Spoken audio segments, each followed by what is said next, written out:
All right, guys, welcome to Sports Ranting. We've got a special one for you this week. We've got Australian basketball great Shane Heal joining us just to talk about the Boomers and, I guess, the upcoming Olympics and the Boomers' hopes. So, Shane, welcome aboard. Bloody good to have you, mate. Yeah, no, I'm very excited this time of year in the Olympic cycle, and yeah, pretty excited about what the Boomers might be able to deliver.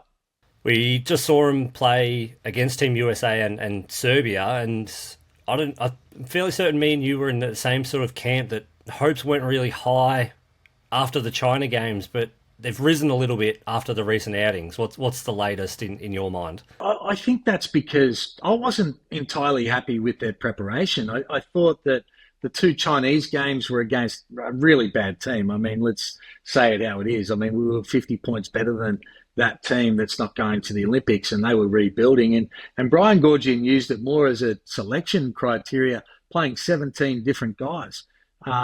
So I wasn't.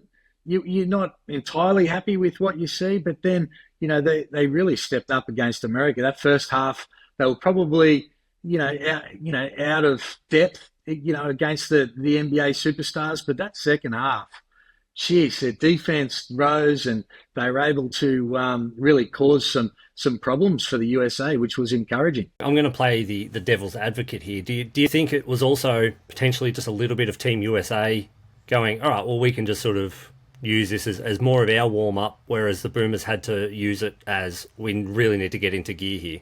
Yeah, I think it was a little bit of both. I thought Australia did a great job at the defensive end and forced the US into making some bad decisions. And they had a whole lot of turnovers in that second half.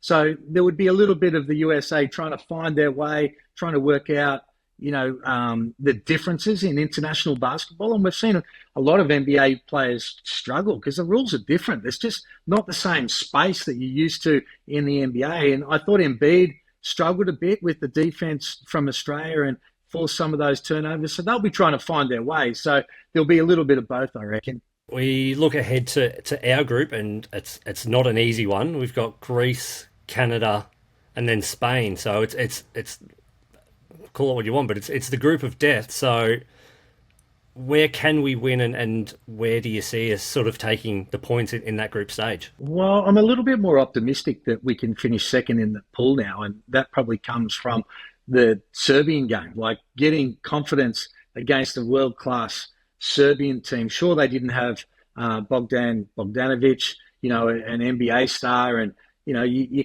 like I say, you can't always buy into what happens in these friendly games, but it was still a positive sign for Australia because Serbia is better than Spain and they're better than Greece, in my opinion. So I think we can finish second. I don't think we'll beat Canada. I think Canada. I mean, they're legit. They've got 10 NBA players, but they've got NBA superstars. SGA is one of the best players in the world, and you look at Barrett and Wiggins and Murray. These guys are legitimate, bona fide superstars, and I think the advantage they've got too is a lot of those guys played together. Not all of them, but played together at the World Cup. So they're starting to get used to that international game, and I think it'll be tough to beat them. But I think we can beat Spain and Greece. Yeah, I think that the signs definitely after that Serbia game, even without Bogdanovic obviously being in there, a lot more promising. But a big flaw, I think, in my book for the Boomers is, are we too reliant still on Paddy Mills being the driving force on offense? And if he has off nights like he sort of did against the USA but came to life against Serbia, who's sort of next in line for the Boomers to step up if Paddy's not delivering? I think that it's one of the areas that we lack is three-point shooting across the board. If you take Paddy out of it, we don't have a Golding, and Golding's one of the great shooters that we've seen, but he's only averaged 4 points a game or something playing for Australia. He's hardly been used, so we don't have a lot of guys that have been knocked down three-point shooters, and so we need Paddy. And part of my concerns with the Boomers was the way Paddy was playing. We all expect him to put on his Olympic cape and wind back the clock and have 40-point games and carry us to the promised land. But he's 36 years of age. He's hardly played over the last 12 or 18 months. It's hard just to be able to turn it on and turn it off. And I think the three games prior to Serbian game, he looked like he really struggled. He missed shots that probably should have made, and but hopefully, the confidence is built from him to be able to, contribute. He shouldn't be somebody that carries us, but he has to be able to contribute. But Josh Giddey's going to be the one. I mean, it's his team now. They've handed the keys to him.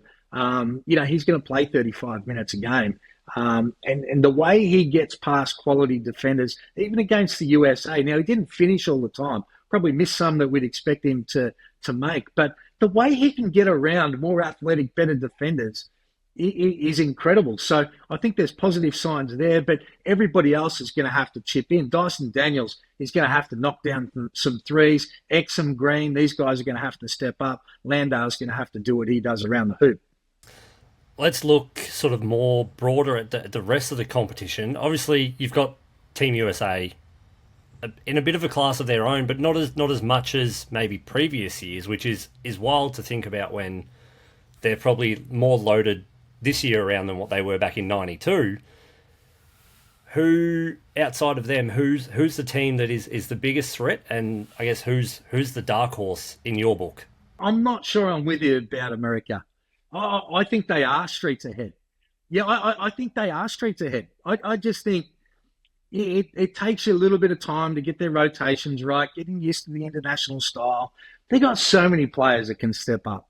They're just going to find a way to get it done. They're not losing this. They're not losing it in the men's and the women's. Everyone else, the gold medal should be for the second place team because neither the men's or women's are going to lose. I think after that, I think it's Canada. I just think that they've got so much talent to be able to score, and I really do think that they've learned from the World Cup. I think it's going to play dividends for them, but it's hard to overlook some of these European powerhouse teams as well. I think that France have been slept on a little bit. I think Wemby. I think they underachieved at the World Cup. They've been known for having a lot of talent over the years and not always playing well together. But when you look at their team playing at a home Olympics, the desperation they're going to have to be able to play well, I think they're going to be right up there. Serbia, I think, are going to be up there with Australia. And then I think it's only down to 6 teams. And the 6th team is Germany, that you probably would never have even thrown them in. But because of the success that they had at the World Cup, winning the World Cup, and the belief that they have, you can't entirely write them out, although I think they're going to come to a pretty sudden stop on the momentum they had. I'm with you on France. France are my sneaky silver medalists with Wemby and Gobert. I think those two blokes patrolling the paint with FIBA rules around the rim could just be an almost unstoppable force. If there's any shot that is a little bit close to not going in, they're just going to snatch that straight off the rim. They are different than every other team just because of their size inside, really, and how unique they're going to be. The question mark's always going to be how they shoot the ball and how well they play together. All right, Shane, been an absolute pleasure having you on, and hopefully we might be able to chat a bit more after the group stage and, well, watch the Boomers, I guess, go for a medal shot. Let's do it, mate. Let's get through that medal games. Don't worry about any other goals. Get through the first round, and then the boys will be ready to go. It'll be a sudden death game. That might be the time we catch up.